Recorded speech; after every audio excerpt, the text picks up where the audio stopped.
ಭಾಷಾ ಜ್ಞಾನ ಅಂತ ಹೇಳಿದ್ರೆ ಇಷ್ಟು ಭಾಷೆಗಳಲ್ಲಿ ಬರೀಲಿಕ್ಕಿದೆ. ಇಲ್ಲಿ ಒಂದು ಸ್ವಲ್ಪ ಕನ್ಫ್ಯೂಸ್ ಇದೆ, ಅದನ್ನು ಕ್ಲಿಯರ್ ಮಾಡಿಬಿಡ್ತೇನೆ. ಈಗ ನೀವು ಕನ್ನಡ ಮಾಡಿದ್ರಿ, ಓಕೆ,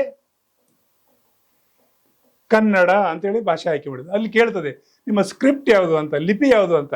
ಕನ್ನಡ. ಕನ್ನಡಕ್ಕೆ ಯಾವುದಿದೆ? ತಪ್ಪಾಗಿದೆ ಇಲ್ಲಿ. ಕನ್ನಡ. ಕನ್ನಡಕ್ಕೆ ಲಿಪಿ ಯಾವುದು? ಕನ್ನಡವೇ. ಹಾಗಿದ್ರೆ ಬೇರೆ ಇದೆ, ಒಂದೇ ಲಿಪಿ ಇದೆ ಅಂತ ಹೇಳಿದ್ರೆ ದೇವನಾಗರಿ ಅಂತ ಇಲ್ಲಿ ಕೊಟ್ಟಿದ್ದಾರಲ್ಲ, ಇದು ಇದೆಯಲ್ಲ, ನೇಪಾಳಿ, ಮರಾಠಿ, ಇವೆಲ್ಲ ಒಂದೇ ಟೈಪ್ ಭಾಷೆ, ಅದು ದೇವನಾಗರಿ ಅಂತ ಹೇಳ್ತಾರೆ.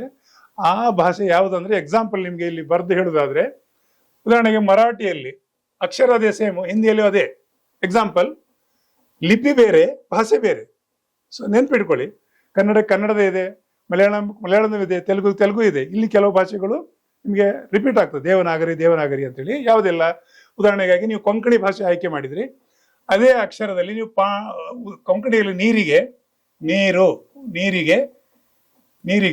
ಏನ್ ಹೇಳ್ತಾರೆ? ಪಾಣಿ. ಯಾವ್ದ್ರಲ್ಲಿ? ಇದು ಮರಾಠಿಯಲ್ಲಿ. ಅದೇ ಕೊಂಕಣಿಯಲ್ಲಿ ಉದಾ ಅಂತ ಹೇಳ್ತಾರೆ. ಉದಾ ಹೀಗೆ ಬರೀತಾರೆ, ಅಕ್ಷರ ಅದೇ. ಸೊ ಅದರ ಅರ್ಥ ಬೇರೆ ಆಗ್ತದೆ. ಸೊ ಹಾಗಾಗಿ ದೇವನಾಗರಿ ಅಂತೇಳಿ.